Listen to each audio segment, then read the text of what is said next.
এতিমের অভিভাবক হওয়া, এতিমকে ভালোবাসা আর সুন্নাত রাসূলুল্লাহ সাল্লাল্লাহু আলাইহি ওয়াসাল্লামের সুন্নাত। সেজন্য এতিমকে ভালোবাসতে হবে। এতিমের অর্থ সম্পদ ভক্ষণ করা যাবে না।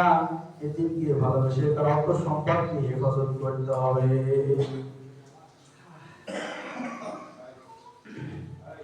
12 নম্বর, আল্লাহ তাআলা বলেন ওয়াউফু বিল আহদি ইন্নাল আহদা কানা মাসউলা। তোমরা প্রতিশ্রুতি পূর্ণ করো। প্রতিশ্রুতি পূর্ণ করা এটা মুমিনের একটা গুণ। প্রতিশ্রুতি মানে ওয়াদা। ওয়াউফু বিল আহদি, আহাদ মানে প্রতিশ্রুতি, ওয়াদা পালন করা। আপনি কাউকে প্রতিশ্রুতি দিলে সেই প্রতিশ্রুতি আপনাকে রক্ষা করতে হবে। পাকাপোক্ত কেউ যদি কাউকে প্রতিশ্রুতি দেয় তাহলে সেই প্রতিশ্রুতি পালন করা ফরজ। আর নরমালি ভাবে দিয়ে থাকলে সেটা আলাদা বিষয়, কিন্তু পাকাপোক্ত কেউ যদি দিয়ে থাকে সেটা পালন করা, পূরণ করা এটা ফরজ। তবে যে ওয়াদা হোক না কেন ওয়াদা খিলাফ করা যাবে না। এটা একটা মুমিনের একটা গুণ। এটা মুমিনের ভূষণ নয় যে সে ওয়াদা খিলাফ করবে। ওয়াদা করলে দিতে হবে।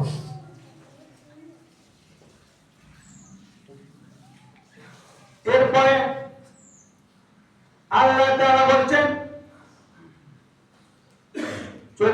13 নম্বর, ওয়াউফুল কাইলা ইযা কিলতুম ওয়াজিনু বিল কিসতিল মুস্তাকিম।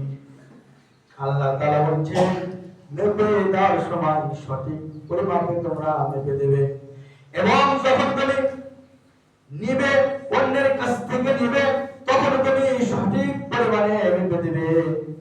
এটা হচ্ছে উত্তম কাজ। আর এর ব্যতিক্রম করলে তোমাকে আল্লাহ তাআলার কাছে হিসাব দিতে হবে। তাহলে মাপ ওজনে কম বেশি করা যাবে না। অনেকে যারা ব্যবসা করে অনেক সময় দাড়ি মেরে দেয়, বলে না দাড়ি মেরে দেয়। দাড়ি মারা এটা একটা কথা প্রচলন আছে, তবে এটা যারা অসৎ ব্যবসায়ী তারা অবশ্যই এটা মারে না, এসব কথা আসবে না, অবশ্যই মারে। তাহলে যারা পূর্ণ মুমিন তারা এই কাজটা করবে না। আর ইসলামী রাষ্ট্রের যে মূলনীতির মধ্যে এটা একটা, কেউ দাড়ি মারতে পারবে না। মাপ ঠিক দিতে হবে, ওজন ঠিক দিতে হবে। তুমি নিলে ঠিক দাও, তুমি কাউকে দিলে ঠিক দাও, এটা ঠিক দিতে হবে। এই মাপের ওজন যদি কম বেশি করে সেজন্য তাকে আল্লাহ তাআলাকে হিসাব দিতে হবে। এবং যদি ইসলামী রাষ্ট্র কায়েম থাকে তাহলে ইসলামী রাষ্ট্রে যে প্রধান তাকে এর জন্য তাকে গ্রেফতার করবে, তার শাস্তির আওতায় নিয়ে আসা হবে। কেন মাপে কম দেবে? আর এই মাপে কম দেওয়াটা আসলে মানুষের হকের সাথে জড়িত। কেউ যদি মাপে কম দিয়ে কাউকে ঠকায়, হক মেরে দেওয়া হলো। আর হক মারার কারণে সে যদি 5 ওয়াক্ত নামাজিও হয়, রোজাদার হয়, তার হক মারার কারণে সে যদি ক্ষমা না করে দুনিয়াতে বেঁচে থাকাকালীন তাকে যদি স্বীকার না করে আমি তোমার এতগুলো ধান মেরে দিয়েছি, ধান 50 মণ ধান 2 মণ ধান মেরে দিল, সে জানতেও পারলো না। সে যদি এই গুনার কারণে ক্ষমা না চায় তাহলে তার পরকাল হারাতে হবে। সে কারণে ওজনে কম বেশি করা যাবে না। কারণ মানুষের হক যেখানে জড়িত এটা খুবই ভয়ঙ্কর ব্যাপার। সেই মানুষের কাছে মাপ চাওয়া লাগবে। আমরা যারা ব্যবসা করি সম্পদ আমরা ওজনে কম বেশি দেব না। পরে আপনি সেটা আপনি বাজার অনুযায়ী করতে পারেন। 5 টাকার জিনিস আপনি 60 টাকা নিতে পারেন, যদি বাজারে চলে, যদি আপনার কাছে আসে আপনি নিতে পারেন। কিন্তু বাজার বরাবরই নেওয়াটা উচিত, যেটা চলছে। আল্লাহ রাব্বুল আলামিন ওজনে কম বেশি করা যাবে না এই ব্যাপারে আল্লাহ তাআলা বলেছেন।